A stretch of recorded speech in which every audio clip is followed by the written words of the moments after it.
For decades, the Sahel states were landlocked, cut off from global trade, dependent on foreign routes. But not anymore. Morocco has just joined IBRAHIM Traoré's AES alliance, giving the bloc direct access to a seaport. This is more than a deal. It's a geopolitical earthquake. Here's why the world is on edge. Can Africa ever rise as one? Not 54 fragmented states, but a single united force that speaks with one voice.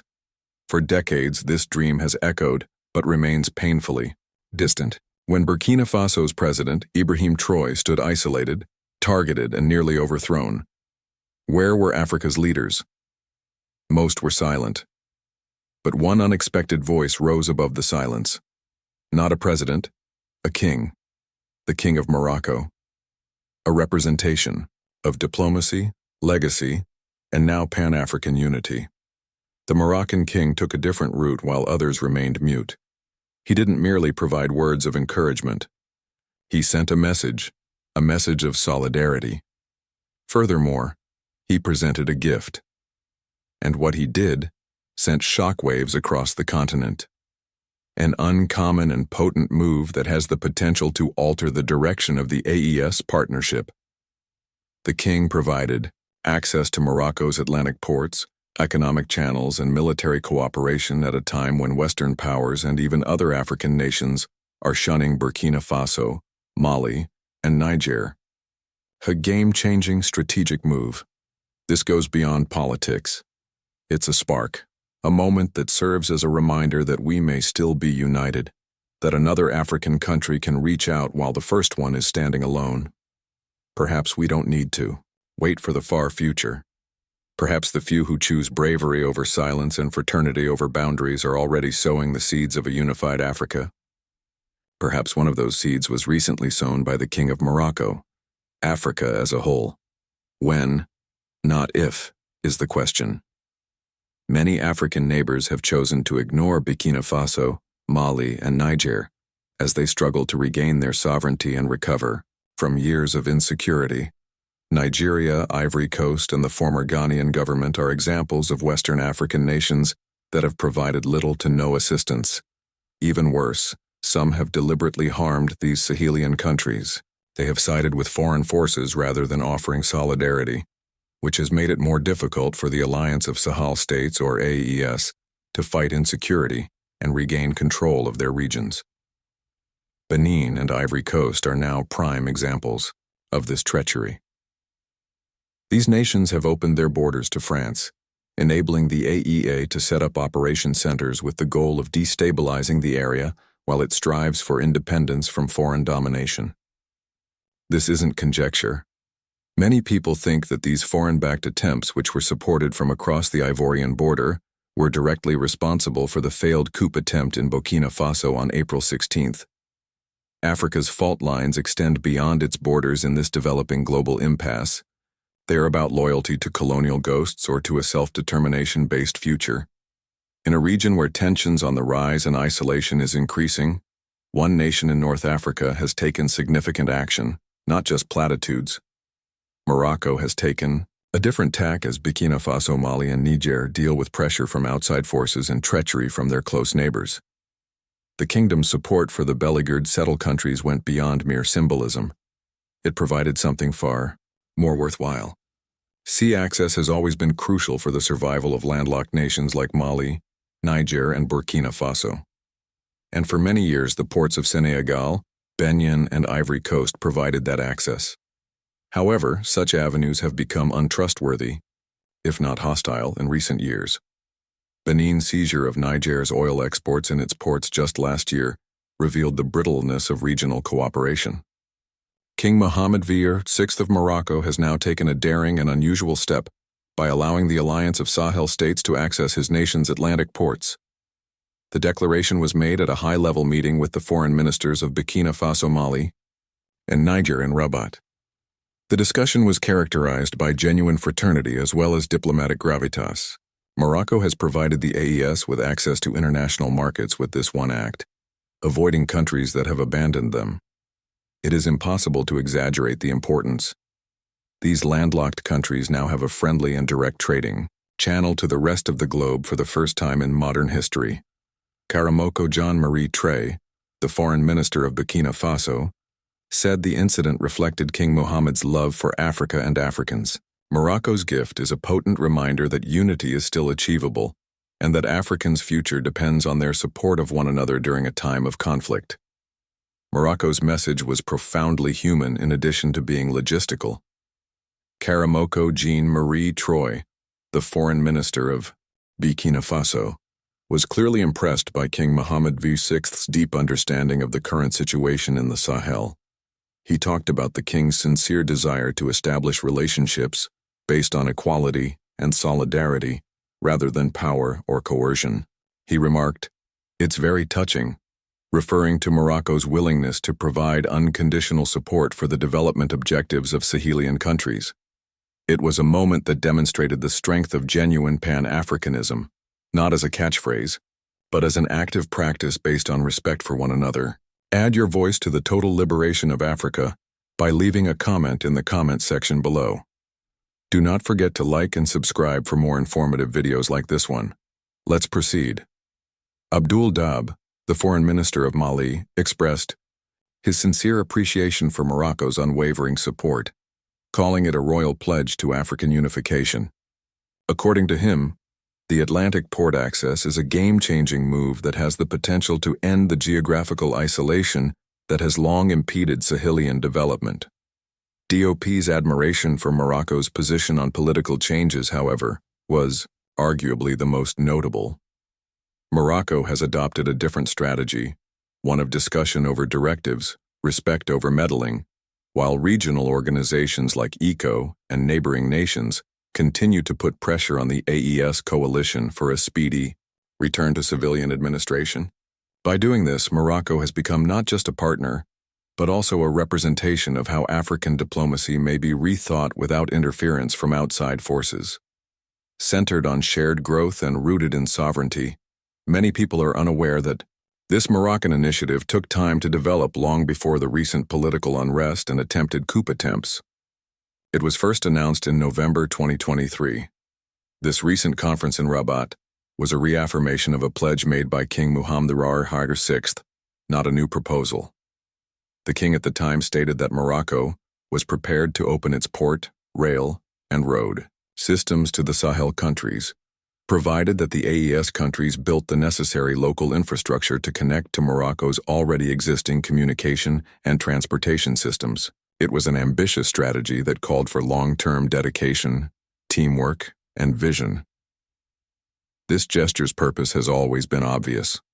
Both Moroccan and Malian authorities have emphasized that Morocco's government has continuously demonstrated that it has the Sahel in mind. In addition to giving AES nations access to ports, the king has taken important actions including waiving customs taxes on their exports and canceling their debts, said to Foreign Minister Nassa Barita. However, this raises an important query. Given that so many others have opted either opposition or silence, why is Morocco taking these actions? The answer is found in a straightforward but crucial reality. Sahelian insecurity is not a regional issue. Violence and instability have swept through the region since Muammar Gaddafi's overthrow. Morocco is aware that this unrest has the potential to spread throughout the continent if it is not controlled. Furthermore, Morocco is taking action as a neighbor, partner, and fellow African country dedicated to stability and unity, in contrast to those who wait for outside forces to take action. How, one might wonder, might seaport access alleviate Sahelian insecurity? It's a legitimate question, but it also highlights how poorly known the causes of this issue are. King Mohammed VI has a perspective that is very different from the prevailing Western narrative. According to Moroccan Foreign Minister Nassa Barita, Morocco has chosen a different course, one that addresses the root cause rather than merely the symptoms. In contrast to the US, France, and a large portion of the international community, who have concentrated solely on military operations and counter-terrorism efforts. According to the king, the most effective way to combat instability is through development. Morocco sees infrastructure, trade, and economic potential where others see guns and soldiers as the solution, and there's no denying the logic. Why does terrorist organizations flourish in the Sahel?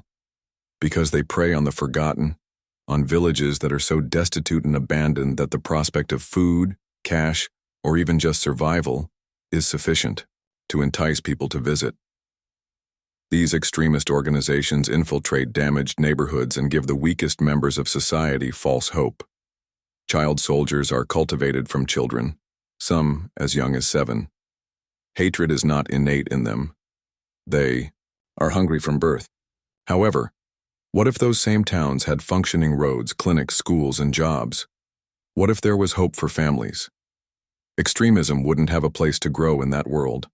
And the King of Morocco sees just this kind of future, a future in which progress serves as the Sahel's barrier against hopelessness as well as fear.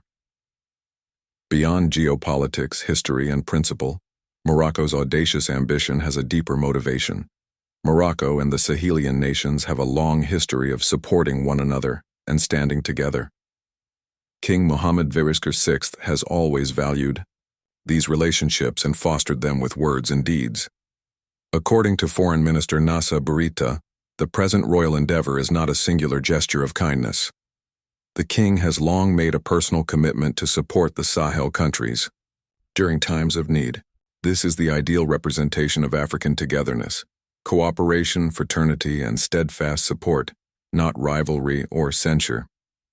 When one country falters, others ought to support it rather than abandon it. The king's steadfast faith in the Sahel's promise is maybe the most encouraging. According to Bourita, the king sees possibilities where others see challenges. Africa is in dire need of this kind of thinking. King Mohammed sees a future of development, change, and shared wealth.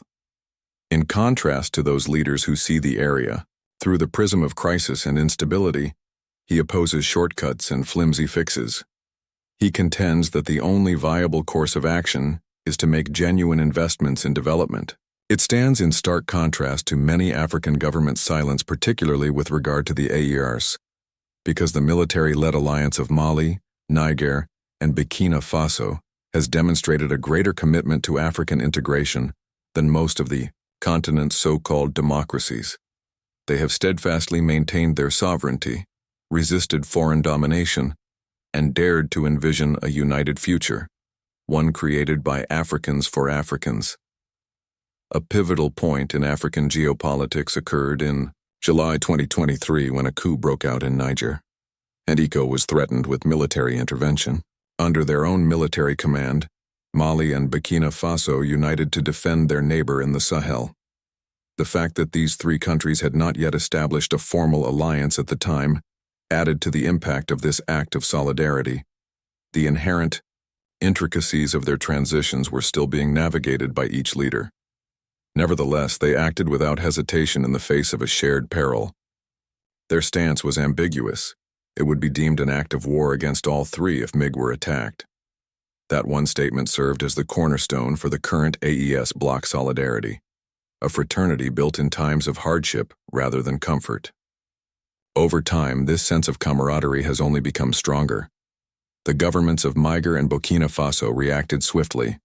After Ukraine surprisingly acknowledged working with terrorists to attack Mali soldiers, they immediately denounced the action in public and expelled Ukrainian ambassadors. Nevertheless, the Western countries said nothing as the world looked on. No condemnation, no responsibility, nothing but quiet. The AES alliance's commitment was only reinforced by this obvious double standard. The solidarity inside the AES is founded on mutual respect, a shared fight, and a refusal to be dictated to by outside forces, which stands in sharp contrast to the fractured and foreign-influenced leadership of ECOWAS.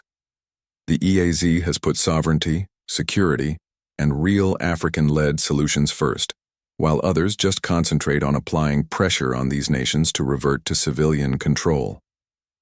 Politics wasn't the only reason they opposed ECOWAS military threats, particularly those plans supported by Nigerian President Tinubu.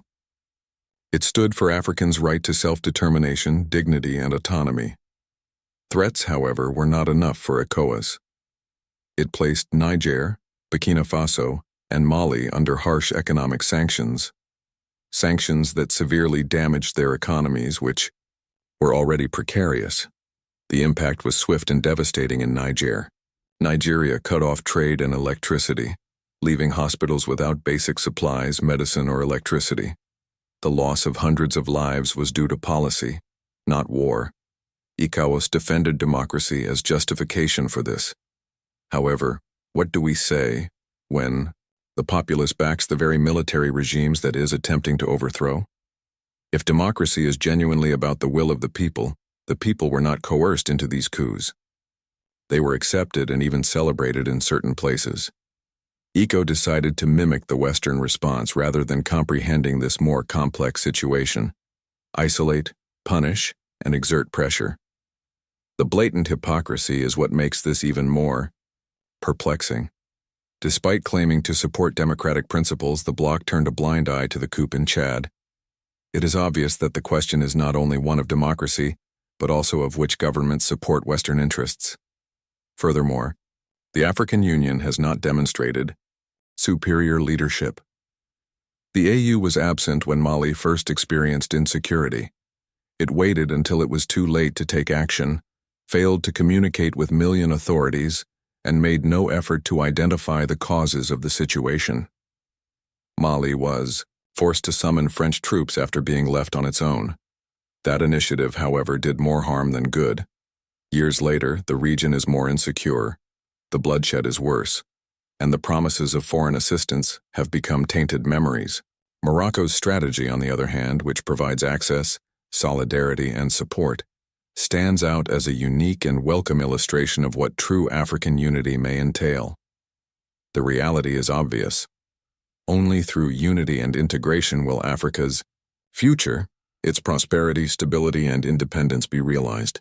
The founding fathers of Africa had this idea. Not a continent of 54 fractured republics each turning inward, but a powerful community of nations working hand in hand. What if African nations united to combat the Sahelian insurgency by combining their military might, resources, and intelligence? The result would differ significantly from what we observe now. Instead, the majority of nations keep quiet, either observing from afar or waiting for Western powers whose interests are rarely in line with those of the continent. How can we assert that African problems require African answers, yet African states continue to tackle their difficulties alone? Morocco's decision is therefore more than a simple diplomatic gesture. It's a blueprint. Morocco provided direction and assistance when others opted for seclusion or apathy. Instead of merely expressing sympathy for the AES countries, the kingdom researched the matter, recognized the underlying problems, and decided to take action. Morocco gave Mali, Niger, and Burkina Faso access to its Atlantic ports, but it also gave them economic freedom, trading opportunities, and the possibility to become truly independent. These ports, which are now access points to international markets, have the ability to greatly lower trade costs and unleash economic potential that has been long stifled by neglect and location. Morocco's program is a unique illustration of what it really means to be your brother's keeper in a continent where solidarity is frequently only shown verbally. Africa must move forward with this attitude of collaboration, action, and unity.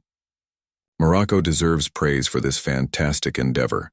The vision of a new Africa, one that is strong, bold, and takes responsibility for defending its interests, as well as one that is influential in the concert of nations, would be realized as quickly as possible if more African nations offered assistance to one another and collaborated rather than working independently. Let us know your thoughts in the comments, and don't forget to like, share, and subscribe for more informative videos about Africa's sovereignty, Black history, and global power dynamics.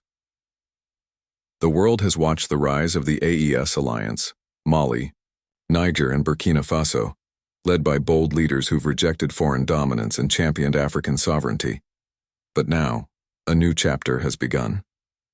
One that changes everything.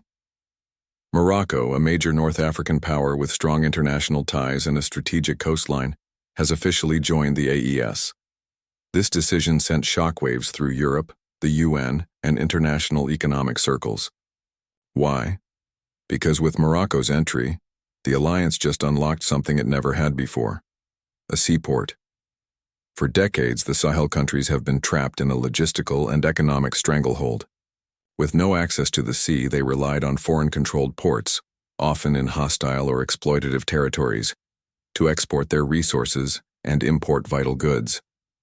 It was a dependency that gave powerful countries leverage and control. That leverage is now gone.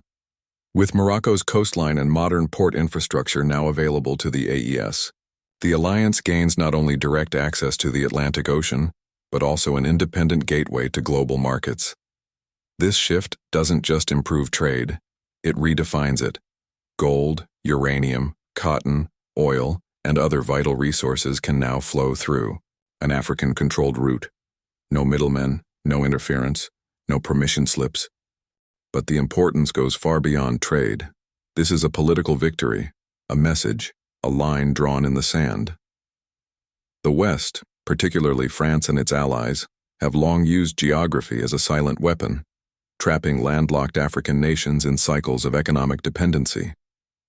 With Morocco's bold move, that strategy has been cracked wide open. President IBRAHIM Traoré, speaking from Ouagadougou, called it a turning point in our struggle for independence and dignity.